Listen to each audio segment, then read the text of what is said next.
कभी सोचा है कि एक कप कॉफी की जो कीमत हम देते हैं वो क्यों है, या फिर ये जो फोन हम इस्तेमाल कर रहे हैं ये बना ही क्यों?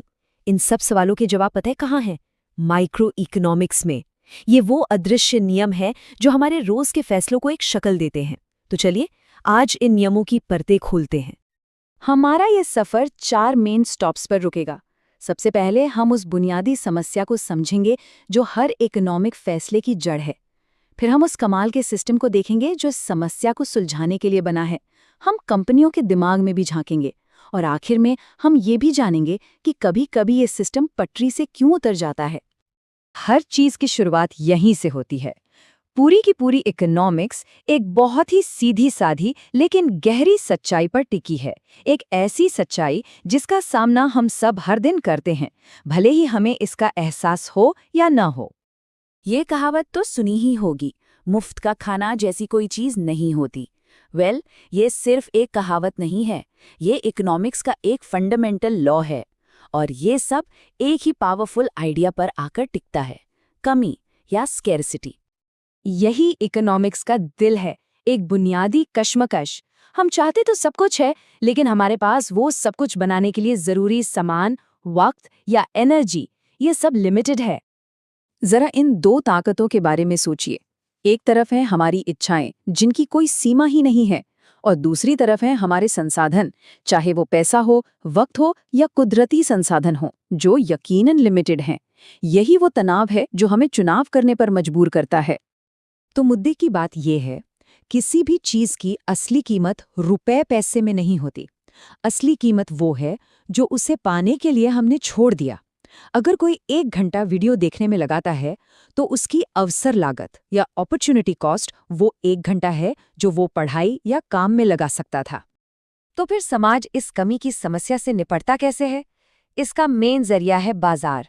चलिए देखते हैं कि खरीदारों और विक्रेताओं का ये डांस असल में काम कैसे करता है। ये तो बिल्कुल कॉमन सेंस वाली बात है ना? जब कोई चीज महंगी होती है तो लोग उसे कम खरीदते हैं, जब सेल लगती है तो ज्यादा खरीदते हैं। ये कीमत और मांगी गई मात्रा के बीच का एक सीधा साधा नीचे की ओर जाने वाला रिश्ता है। अब सिक्के का दूसरा पहलू देखिए। एक प्रोड्यूसर के नजरिए से ज्यादा कीमत का मतलब है ज्यादा मुनाफा, जो उन्हें ज्यादा प्रोडक्शन करने के लिए मोटिवेट करता है। इसलिए कीमत और सप्लाई की गई मात्रा के बीच एक ऊपर की ओर जाने वाला रिश्ता होता है। जब आप इन दो ऑपोजिट ताकतों डिमांड और सप्लाई को एक साथ लाते हैं तो कुछ कमाल का होता है। वो एक पॉइंट पर मिलते हैं जिसे हम कहते हैं इक्विलिब्रियम या संतुलन। ये वो जादुई जगह है जहां बाजार पूरी तरह से बैलेंस्ड होता है। जितनी चीजें बन रही हैं उतनी ही खरीदी जा रही हैं। लेकिन बाजार कभी रुके नहीं रहते। मान लीजिए कोई नई टेक्नोलॉजी आती है जिससे प्रोडक्शन सस्ता हो जाता है, तो क्या होगा? सप्लाई बढ़ जाएगी, सप्लाई कर्व दाईं ओर खिसक जाएगा और बाजार एक नए संतुलन पर एडजस्ट हो जाएगा, जहां कीमत कम होगी और मात्रा ज्यादा। ये एडजस्टमेंट लगातार चलता रहता है। एक कुशल बाजार में हर कोई जीतता है। सोचिए कि आप एक कॉन्सर्ट टिकट के लिए 5,000 रुपये देने को तैयार थे, लेकिन वो आपको 3,000 में मिल गया। वो जो 2,000 रुपये का फर्क है, वो है आपका कंज्यूमर सरप्लस। इसी तरह अगर बेचने वाला 2,000 में भी बेचने को तैयार था, तो उसका प्रोड्यूसर सरप्लस हुआ 1,000 रुपये। एक अच्छा बाजार इसी टोटल सरप्लस को मैक्सिमाइज करता है।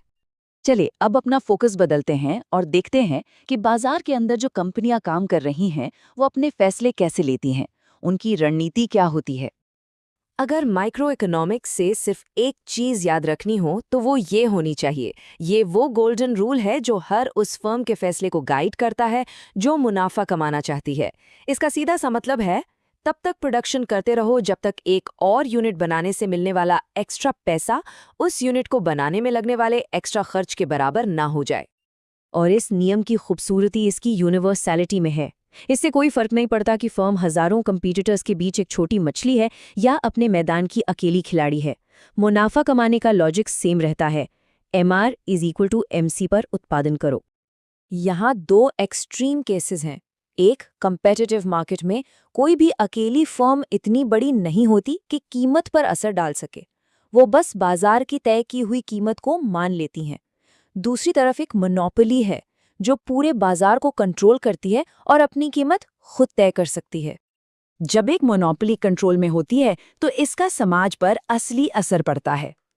वो भी अपना मुनाफा मैक्सिमाइज करने के लिए MR=MC रूल का ही इस्तेमाल करते हैं, लेकिन उनके लिए इसका मतलब होता है कम प्रोडक्शन करना और ज्यादा कीमत वसूलना। इससे डेड वेट लॉस पैदा होता है, यानी वो वैल्यू जो समाज के लिए खो गई, क्योंकि वो लेन देन जो होने चाहिए थे वो हुए ही नहीं। और ये हमें हमारे आखिरी सेक्शन पर ले आता है। डिमांड और सप्लाई के इन सभी साफ सुथरे नियमों के बावजूद फ्री मार्केट हमेशा सही नतीजा नहीं देता। कभी-कभी ये फेल हो जाता है। मार्केट फेलियर तब होता है जब हर किसी का अपने निजी फायदे के लिए काम करना समाज के लिए सबसे अच्छा नतीजा नहीं लाता है। मतलब वो जो अदृश्य हाथ की बात होती है वो यहाँ लड़खड़ा जाता है। इसका एक बड़ा उदाहरण है एक्सटर्नैलिटीज। एक फैक्ट्री प्रदूषण फैला सकती है, ये एक नेगेटिव एक्सटर्नैलिटी है जिसकी कीमत समाज चुकाता है। वहीं दूसरी तरफ टीका लगवाने से दूसरों को भी फायदा होता है, ये एक पॉजिटिव एक्सटर्नैलिटी है जिसके लिए किसी को कोई मुआवजा नहीं मिलता। तो निचोड़ ये है, जब इन एक्स्ट्रा कॉस्ट और बेनिफिट्स को कीमत में शामिल नहीं किया जाता तो बाजार गलत सिग्नल भेजता है, और नतीजा ये होता है कि हमें जरूरत से ज्यादा प्रदूषण और जरूरत से कम टीकाकरण जैसी चीजें मिलती हैं। एक और तरह की विफलता पब्लिक गुड्स के साथ होती है। अब आप ही सोचिए, किसी को नेशनल डिफेंस का फायदा लेने से कैसे रोक सकते हैं, भले ही उसने उसके लिए पैसे न दिए हों? नहीं रोक सकते। और क्योंकि प्राइवेट कंपनियां इससे मुनाफा नहीं कमा सकती तो वो इसे बनाएंगी ही नहीं। यहीं पर सरकार को बीच में आना पड़ता है। तो आखिर में माइक्रो इकोनॉमिक्स सिर्फ ग्राफ और समीकरणों के बारे में नहीं है, ये एक बहुत पावरफुल टूल किट है। ये हमें ये समझने में मदद करता है कि लोग कैसे चुनाव करते हैं, बाजार उन चुनावों में कैसे तालमेल बिठाते हैं और क्यों कभी-कभी उस सिस्टम को थोड़ी मदद की जरूरत पड़ती है। और ये हमें एक आखिरी सवाल पर लाकर छोड़ देता है। हमने देखा कि बाजार संसाधनों को कुशलता से यानी एफिशिएंटली बांटने में कितने शानदार हो सकते हैं, लेकिन क्या एक कुशल नतीजा हमेशा एक निष्पक्ष नतीजा भी होता है? यहीं पर इकोनॉमिक्स का विश्लेषण खत्म होता है और एक समाज के तौर पर हमारी वैल्यूज की बहस शुरू होती है।